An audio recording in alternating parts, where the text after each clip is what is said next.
Bahrin qishlog'ida Mo'g'ul qabilalari yashab o'tganligi rostmi? Tarixiy manbalarga ko'ra, Bahrin atamasi turkiylashgan Mo'g'ul qabilalaridan birining nomi hisoblanadi.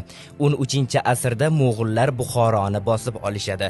Uzoq yillar o'tib, ko'chmanchi Mo'g'ul qabilalari o'troq hayot kechirishni boshlaydi va Bahrin urug'idagilar hozirgi qishloq hududiga kelib o'rnashadilar.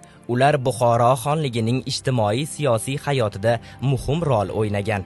Ushbu qishloq Afrosiyob davrida ham muhim markazlardan biri sanalgan. Mahalliy aholi orasida qishloq nomi bo'yicha yana bir afsona mavjud. Bahrin qishlog'iga yondosh joylar Buxoro hukmdorlarining ov qilib dam oladigan joylari hisoblangan. Aytishlaricha, qishloq nomi shunga nisbat qilinib, Bahrin, ya'ni bahri dilni ochuvchi joy, so'lim go'sha deb atalgan.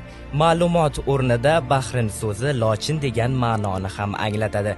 Ammo qishloq tarixida lochin bilan bog'liq hech qanday afsona yoki rivoyatlar mavjud emas.